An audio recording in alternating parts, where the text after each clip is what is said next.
welcome back to Alfamods, everybody. So as you guys can tell today, I actually have a nice shirt on. We're kind of out here. But that's but okay. it is what it is. We're out here checking out the Austin release of the new Tonale. Super excited. I'm actually really interested to see what it has to offer. So. Yeah, definitely. I mean, I'm semi-excited. I'm more just about the cars. Yeah, I mean, you know what it is. But we'll go around, check out some of these modified Julias in the area. ATX has some cool stuff. We're also out here with Modded Motors. They're flying a drone over there somewhere. Throw some footage in there if I can. Ricky's gonna get some footage down here.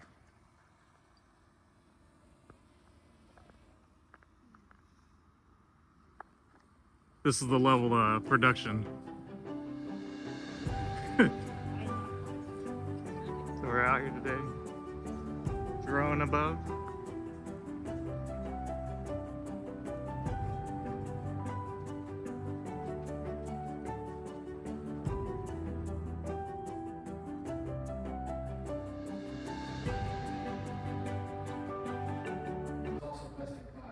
This is really a unicorn. There's no other plug-in hybrid in this segment that the competition offers. So without further ado, we're very excited to unveil the brand new Alfa Romeo Tonale. Ready? Wow. Feel free to look around, open it up, and enjoy the latest and greatest from Alfa Romeo. If you have any questions, please feel free to ask us. If not, come on in.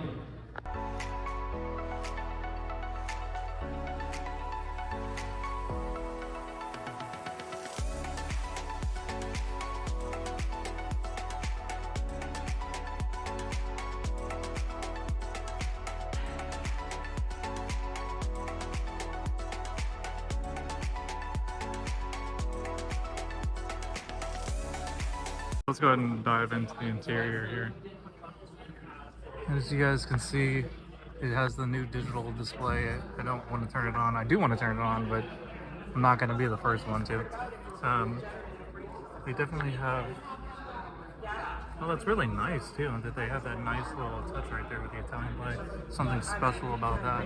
I love the digital display. If they would just do that with the Giulia and the Stelvio, that would be A+ there. Okay, so the first thing you're going to notice here are the refreshed, redesigned headlights for the 2024 model in the US. The My 23 currently have them overseas in Europe on the Giulia and Stelvio, but I really think they're going to make a big difference in differentiating it from the Hornet. Now we have the 1.3 liter powertrain. It is a hybrid and it does make 285 horsepower, which is going to make it fairly quick. Wow, this interior is something else. You have this beautiful infotainment system that's touchscreen, and I love how the vents carry over from the Giulia and the Stelvio of the current year. I really think it's a very nice touch. Now, as we go over to the back side, I'm very, very happy that they kept the wheels the same. They didn't do the two-tone. Now, the rear trunk has 22.9 cubic inches of space behind the rear seats, so that's plenty of space to fit quite a bit of things back there, making this a very versatile SUV. Alrighty, so now that the car is on, I can take you guys on a little tour of the digital display that they have right now. Currently, we have the retro gauges on. The steering wheel has the feel of the 2020 and up Giulias, which is really nice. It's a kind of hefty feel. I'm not entirely sure how I feel about the retro gauges. I think I might like the sporty gauges a little bit more, but I'm not sure exactly how to turn them on yet. I can definitely say that it really does add a very futuristic feel to have those electronic gauges. Alright guys, so let's check out these LED headlights. Now this has the matrix system, so if anybody's unfamiliar with that, basically what that means is that it's in high mode all the time, and the computer uses the front radar system to determine where other cars are, and it's able to basically blotch out where that other car is so that they don't see any glare, but the driver can continue to get full coverage of the road with light. So these things are definitely an upgrade from the previous HIDs. Even the 35 watts don't compare to this. I'm really liking how they did the new taillights in the rear too, so that's pretty impressive. I mean, overall, I think this would be definitely something to consider if you want something in between the Giulia and the Stelvio. Like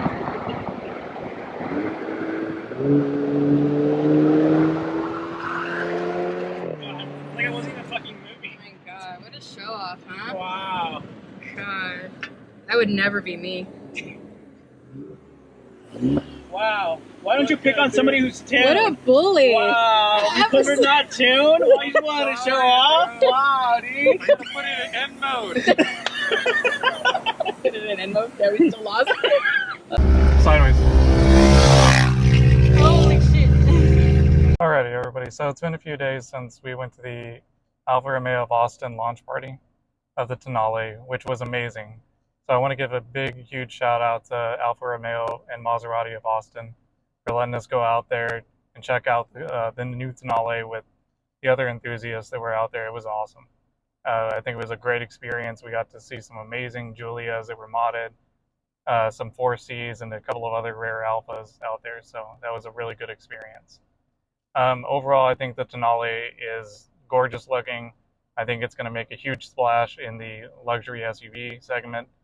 And for the price and the rebate that they are going to be receiving because of the hybrid EV system, I think it's going to be one of the best bang for your bucks in that segment.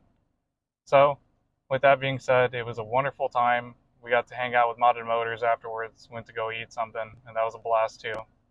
Now we're down here in San Marcos, Texas, looking at the Dodge Hornet, and we're going to be comparing aesthetically the interior and exterior and some of the tech that they have.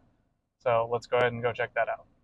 Okay, so we're out here today at San Marcos Dodge, Jeep, and Chrysler. Okay, so stepping into the Hornet, I want you guys to notice that the digital cluster looks very similar to the Tonale, as well as the steering wheel. We can all see the similarities there. It just has the Dodge logo instead.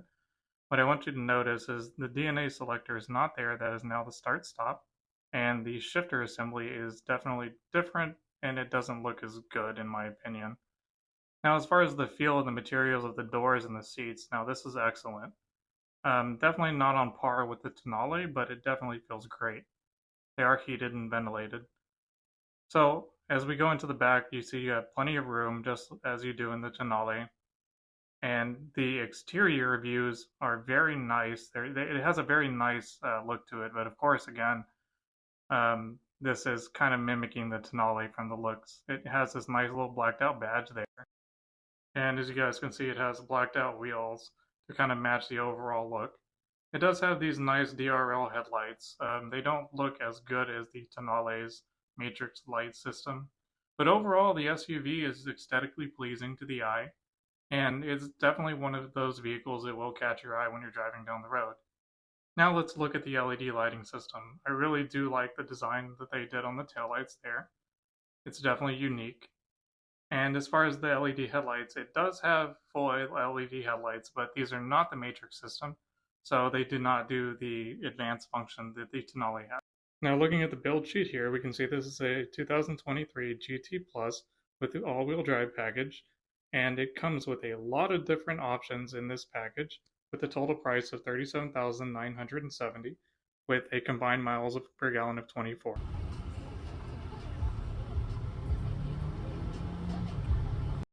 Okay, so basically I just got back from my test drive of the 2023 Dodge Hornet GT Plus all-wheel drive. I gotta say it was definitely a peppy little car. Compared to the Giulia, it's still underpowered, but it does have nice little kick in it, and this is due to the 2-liter Hurricane engine that Dodge has that produces 268 horsepower and 295 pound-feet of torque, which is nice and everything, but I'm sure that whenever I do have a chance to test drive the Tonale, it's going to be kind of blown out of the water by the Tonale's 350 pound-feet of torque. It comes with a 1.3 liter engine with a gasoline engine with a electric motor that produces a combined output of 285 horsepower and 350 pound-feet of torque. So I really do think that when it comes to comparing these two vehicles, they're in different leagues. The Tonale just has a completely different feel, fit, and finish. So while I do understand that we're kind of comparing apples to oranges here because this is not the GT model of the Hornet, I still was able to at least compare the aesthetics and the interior aesthetics. And overall, with fit and quality, the interior has to go to the Alfa. I do like how they took the vents from the Giulia and kind of integrated them into the new Tonale, and the Hornet went with a different style. I like how Alfa ended up keeping the start ignition on the steering wheel, while the Dodge Hornet ended up putting it where the DNA selector would have been. So I do understand that the competitor is going to be the 1.3 liter hybrid system in the RT. We didn't have a chance to see that car today. Maybe I'll do a video in the future of that. But I did get to test drive the 2 liter and at least experience that. And I can say, although it is fun, it's still lacking in power. I do want to mention that the Tonale is an EV car as well, so it can go 30 miles by itself without it needing a gasoline engine to kick in. So having that hybrid system is really cool, and I think it's going to be the future of Alfa Romeo. And I feel like it's going to bring in a lot more clients from different areas that they would have otherwise missed. What I do want to note is some of the cons, and one of the cons with Alfa Romeo just happens to be their warranty. Their warranty is 4 years or 50,000 miles, which is kind of not as good as what you would get in the Dodge, because again, the Dodge, you can buy the Hornet GT and still get the same powertrain as a Tonale, but the warranty is going to be longer at 5 years, 60,000 miles. So that is kind of important when you're looking at a vehicle overall. So I guess when we're comparing the Tonale to the Hornet RT, the price difference is going to be not as much as a lot of people think. So the starting price for the Tonale is $44,590, and the starting price for the Dodge Hornet is $41,000. So it's roughly a $3,000 price difference for the same 1.3 liter powertrain with the electric motor. So that's not too much of a difference. The 0-60 to time is a little bit better on the Hornet RT at 5.6 seconds versus 0-60 in 6 seconds. But I mean, I'm an Alfist, so I'm going to choose Alfa Romeo all day long. I love the looks of Alfa Romeo. I love the headlights. I love the taillight design. I think they're elegant and timeless. And I think Alfa Romeo just knocked it out of the ballpark with their new Tonale. And I really hope that more consumers start to buy these cars so we can keep this brand alive in the United States. Because we definitely need this brand to continue forward here and leave its mark with new consumers so that more people would be interested in buying more Alfa Romeos, that we can get more other interesting cars like the Giulia Quadrifoglio, for example.